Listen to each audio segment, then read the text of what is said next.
Hello there and welcome. We finally made it to the corn maze this year. So there we are sitting in the giant chair and I love this photo because you can even see the entrance to the maze in the background. If you look at this picture of us surrounded by pumpkins with the corn in the background, how perfect is that for this paper, right? I'm using the Autumn Toile collection from Stampin Up. I have been creating with this quite a bit lately, but you know what? It just is so fitting for these photos. So I'm putting together a double page scrapbook layout and I've got quite a pile of pictures here to help tell the story. So looking through the pattern papers, we already know that I want to use this one right here. And so from there, I'm choosing a few subtle patterns to complement it and to work with the colors in my photos. So I like the brown grid pattern, and I really like this one with the vines here. Now that my pattern papers are picked out, I'll clear this away so we can get started building this layout. I am using very vanilla two-tone cardstock on the lighter side for the base of my layout. For my photo placement, I'll need to get a little creative because I have 13 photos. So starting with my favorite, this one measures 5.5 by 4 and it's going on the left. I tend to place my favorite photos there. And then I've got a 4x4 photo that will sit on the right. I have several smaller supporting photos, and there is a funny story about this one, and I'll tell you more about that later on in the process. They are about 2 3/4 by 2 3/4. I'm going to run these smaller photos down in a column. I'm sure I'll shuffle them around a bit as the layout comes together. This one of my husband James is great. He's looking out from the bridge. He doesn't love not knowing where he is, so this bridge made him very happy. Here we are taking turns with the potato gun. So for $2, you could fire 3 rounds. There was like several targets set up. And of course, you know, we all had to try it, whether we wanted to or not. And I'm placing these 3 photos in a 3x4 flip flap. There was a petting zoo area with these beautiful weathered barns and wooden structures. So this photo is a 3x4 landscape and it will sit above the others on the far left.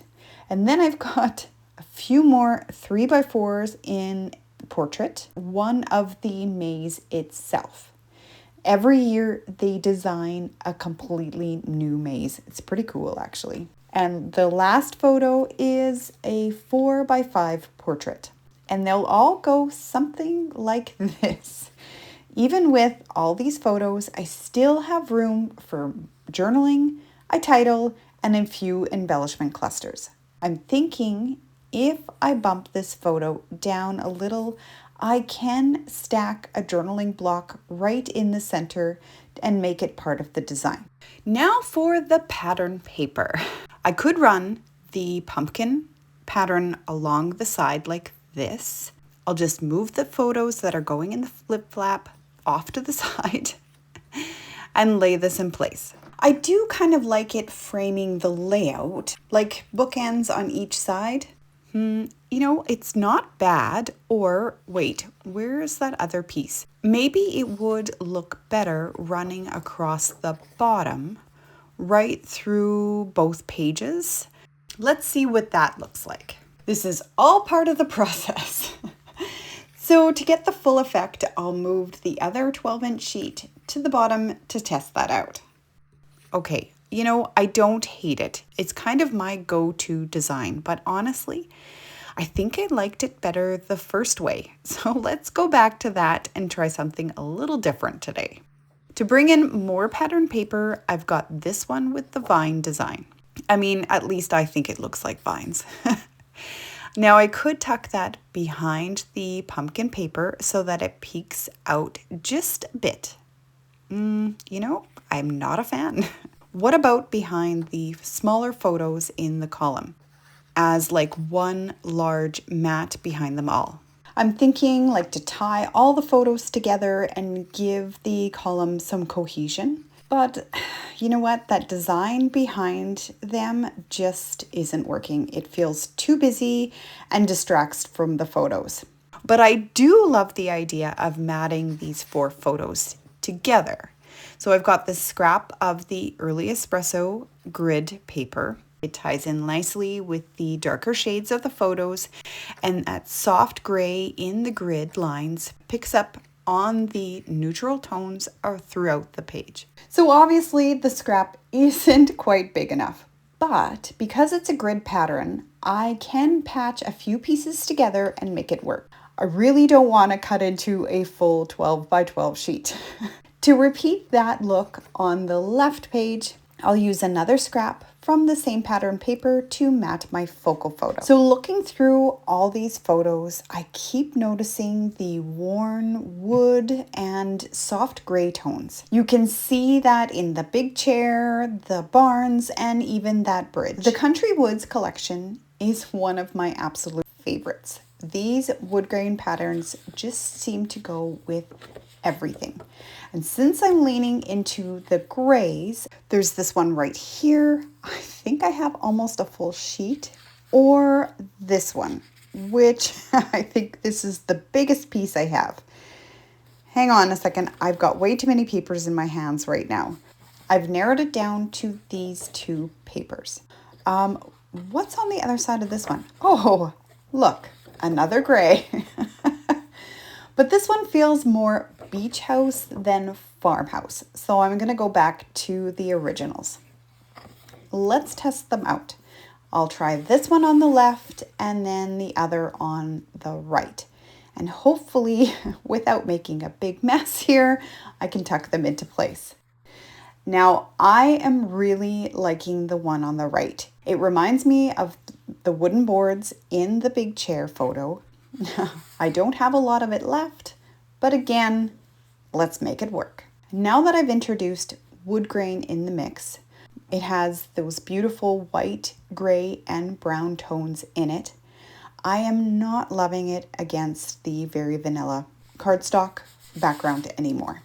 So I'm going to switch it out with basic beige using the darker side of the cardstock. Let's get that into place on one side so you can see what I mean. The brown and gray tones in the pumpkin pattern paper, the wood grain, and the colors of the photos now all come together so nicely. It really feels cohesive. Whenever I have 2 pattern papers sitting next to each other like this, I like to add a strip of solid cardstock or specialty paper in between, just to give it a little separation. So for this, I'm using Pebbled Path cardstock.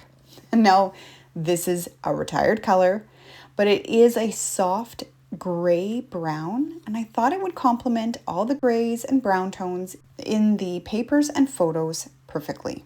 Now, I only have a few scraps left, and I can't get any more of this, so one more thing I'm going to have to make work. Now I'm really happy with this.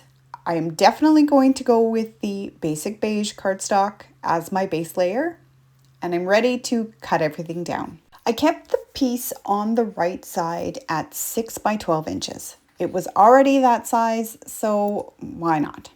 The left side is 4 by 12, and then from the Pebbled Path scraps, I cut 4 1-inch strips. I wasn't sure how much of it would be showing, so I gave myself a little extra just in case, and I will have to trim that off of the length, but I'll figure that out as we go. The wood grain scrap was trimmed into 2 equal 1.5 by 12-inch pieces, and I'll just tuck those into place. And the brown grid paper was pieced together to make a 3 1/4 by 11 3/4 inch strip. And I'll bring my photos back in. I'm so glad I picked up this collection. It's one that is easily overlooked. I mean, I sure did. But I've found so many photos that work perfectly with it. There were ladybugs all over the corn. Evan started carrying this one around for a few minutes. And the mat for the focal photo measures 6.5 by 5 inches. So we're all wearing similar colors. James's sweatshirt is green. Evan's pants are another shade of green. And then I have a green and black plaid coat on. Totally unplanned, I promise. But I love when that happens. So since Mossy Meadow green is one of the listed colors in this collection, I cut a mat for the focal photo in that color. Then to repeat that green on the right-hand page, I cut another mat for the photo of James and me in front of the red truck. So when it came time to choose a title, my first thought was the obvious one, corn maze. To spark a few ideas, I asked AI to come up with some title options, and it gave me a few fun ones. Amazing, fun, I know, very punny. Corny adventure, another one. But the one that really got me thinking, and I have this nice open spot here for my title, was Autumn Adventures. So that led me to the Weekend Adventures stamp set. This stamp right here that says Adventure Starts Here. And that would work perfectly on its own, but I wanted to add the word autumn. So I turned to the Words of the Season dies, which have like a ton of great seasonal words. And now together they'll read Autumn Adventure Starts Here. I enjoy mixing stamps and dies to create unexpected titles, and using AI can give you ideas you may never have thought of on your own. For placement, I like the title above the photo. Or I could pop the photo up and stamp just below it, filling in the space between the two photos. And I like the idea of both options. But looking at the sign in the chair, it made me think of the nested essential dies. So it's a set of nested shapes that adds a double stitched detail around the edges when they cut. And I really could not have planned this any better. This is almost identical to the shape. The largest one looks about the right size. So let's check. Yep, perfect fit. Now, do I want the title under the photo or above it? You know, I think I'm going to go above, just like it is in the picture where the sign is above us. Now to decide the colors. While I think about that, I'll ink the edges of all my paper layers and my photos this time too, using Pebbled Path ink with a sponge dauber. This will help define the layers while giving the overall layout a weathered, cohesive look that complements the character of the photos. Inking the white borders already gives the photos some contrast, but I'm adding a thin early espresso mat to the two photos on the left to make them pop even more. Back to the title. I have a piece of white cardstock in my MISTI. I'll place the stamp roughly centered, making sure there's enough room around it to cut it out with the die later. When I'm using a large stamp like this, I prefer the stamp positioner. That way, if I don't get a good impression the first time, it's easy to re-ink and stamp again. I'm using Pebbled Path again, but if you don't have this color, early espresso or gray granite would be good substitutes. So I got my mini MISTI as a Christmas gift. Probably not something I'd buy for myself, but I'm really happy I have one. There's a little spot that didn't transfer completely. I'm going to try and close the door again, press down on that area. It's still not quite perfect. That's okay. I'll just repeat the process. Now that the stamped part of the title is done, before I go ahead and die cut it, I want to give the cardstock a wood grain effect. I've seen Tanya Roberts do this on her channel, and I thought I'd, give it a try myself. I'm going to move the layout out of the way and bring in my paper trimmer and scoring tool. You could use a scoring board for this instead. What I'm going to do is run some lines down the cardstock in random widths apart, but on the back side of the paper. So the stamped title is facing down. I'm using my Take Your Pick tool, which has interchangeable ends. This one has the small scoring tip and the larger one. I'm using the small one. The trimmer's track, so where the blade runs, is what I'm using as my guide to keep my lines straight. I don't want the same distance between the lines, so I'll vary the spacing as I go. I'm going to continue scoring until I get to the end of the paper. While I'm doing this, I want to explain why I'm scoring with the stamped side face down.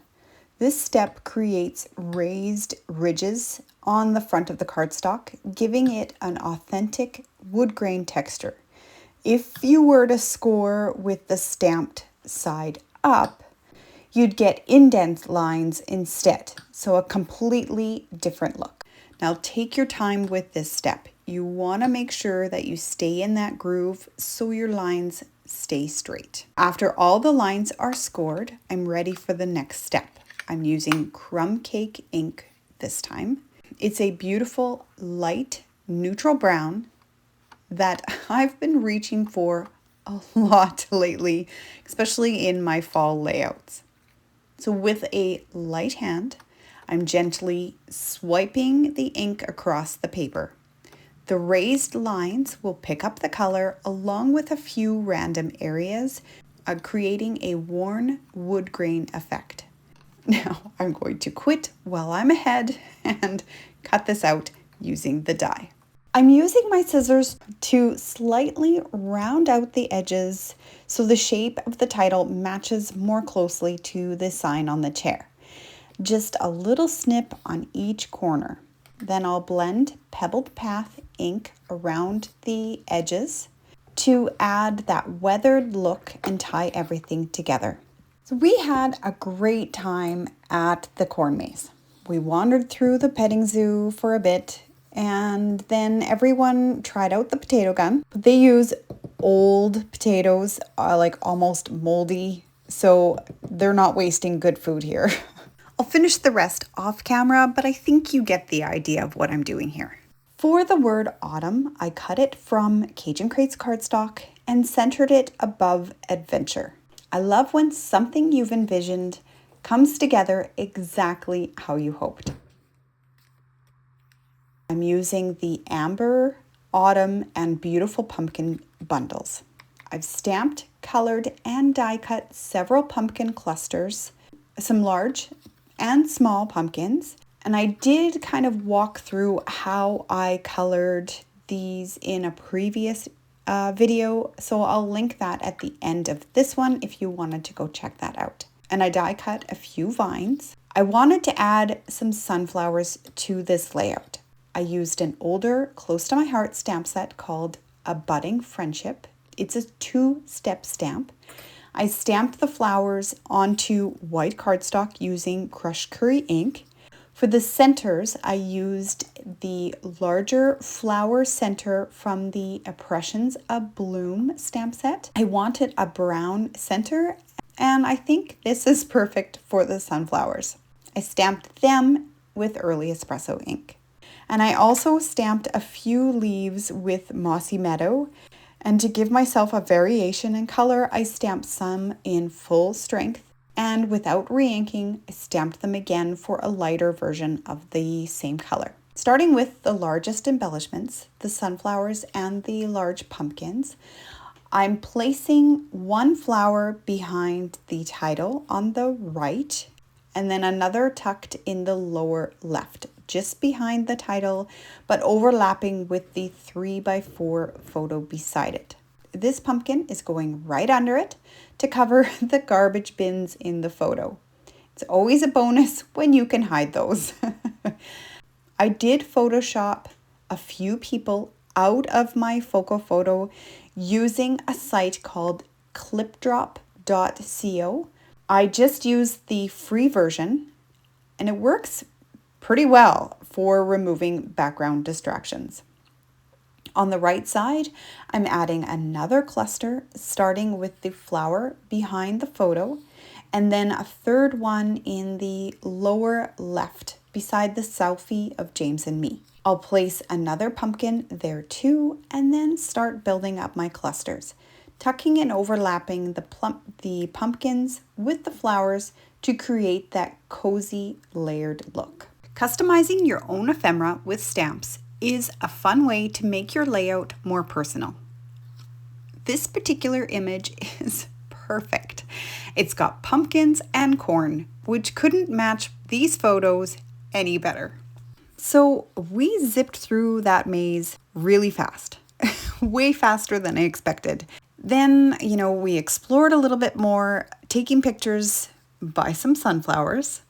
We went to the pumpkin patch, took some more pictures while we picked out pumpkins for carving. And then we grabbed a few snacks to, kind of wrap up our day. And on the way out, I texted a friend.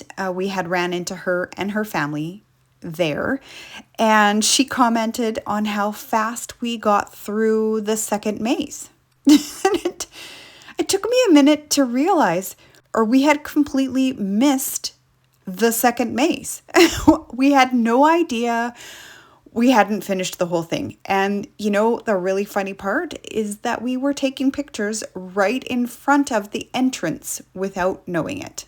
Can you imagine? Honestly, it just gives us, or me, the perfect excuse to go back next year. Plus, I had a hangry teen who needed to eat lunch, so you know what? It was probably for the best. When we first arrived at the maze, we picked up a cup of coffee to enjoy while we were walking around. I'm using the More Than Autumn stamp bundle. If you haven't grabbed this set yet, I highly recommend it. It is in the last chance section, so it's only available while supplies last. It has this adorable little to-go cup that you can decorate for all those fun seasonal beverages.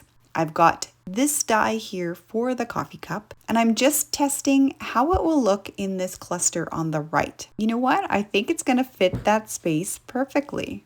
I've brought in a white piece of cardstock, a scrap piece of paper, and a foam mat underneath. Using crumb cake ink, I'm stamping the cup so that it coordinates with the title sign. Not exactly a wood grain look, but in the same tones, so it ties everything together. Once that's stamped, I'm using the same ink to shade in one side of the cup, giving it some dimension and a soft shadowed look. Then I'll go ahead and cut it out. To finish off the cup, I used one of the dies to cut out a little pumpkin in orange. Actually, it's peach pie cardstock. And it's such a cute little detail and a fun nod to the start of our day. So from my stash, I found this corn ephemera. The green is a bit too bright, so to tone it down, I'm using a Stampin' Up marker in the color Always Artichoke. It's a retired color, but I think it pairs beautifully with my color scheme. I'm carefully applying the color with the brush tip to avoid coloring outside the lines. And I think you get the idea of the technique, so I'll finish the rest off camera. For the finishing touches, I pulled out the Cajun Craze and gold dots. They come in 3 different sizes, and I'll scatter them in groups of 3 along each cluster. I like arranging them in little triangle shapes for added balance and interest. You may have noticed I did add a journaling box to the layout. I typed it on white cardstock and gave it the same wood grain effect as the title to keep everything consistent. The box is the same width as the photos, just a bit shorter in height. Now is a good time to mention, if you enjoyed this video, please give it a thumbs up. It really helps me out here on YouTube, and feel free to leave a comment. I love hearing your thoughts and your kind encouraging words truly motivate me to keep creating and sharing each week. I did place some of the irregular weave trim. I folded it in half and tucked it behind the embellishment clusters and the title area. I think it looks a lot like the hay bales that are in the background in some of our pictures. I can't forget that flip flap. So here's how it works. The bottom photo will be attached directly to the layout. The picture of James will go on top inside the pocket. And then I have a photo of Evan that's attached upside down on the back of it.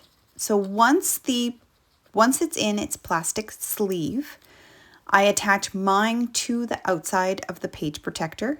When you flip up the top photo, Evan's picture will be right side up. So after the layout is in the album, I'll peel off the backing and stick it down permanently. I stamped the sentiment, "Happy with you," onto white cardstock, inking the edges to match the rest of the layout, and place that under the pumpkin. If you're catching this video on release date, so October 22nd, good news. From now until October 24th, Stampin' Up! Is offering free shipping on orders of $100 or more in Canadian or $75 in US before tax. So if there's something on your wish list, now is the time to grab it while shipping is free. So here's a close-up of that title, and you can see the journaling box here. I stamped "Thankful for the Small Things" under the photo of James and me, and the corn pieces colored up beautifully. Now moving over to the right side, taking a closer look at that coffee cup, I stamped the pumpkin with pumpkin pie ink onto that peach pie cardstock, and then added the word coffee that I die cut from early espresso cardstock. I went ahead and added thin early espresso mats to the 3 photos that didn't have any. It really helps them stand out on the layout, and you can see that in the still shots on Instagram. And that's it for today's project. I love how this layout came together, especially the title element, and I hope that this gave you some inspiration for your own autumn pages. Don't forget to like, comment, and subscribe before you go. And for still shots and close-ups, head over to my Instagram page. Thanks for hanging out with me today. For a closer look at how I colored those pumpkins, be sure to check out this video here. Until then, keep telling your stories one page at a time.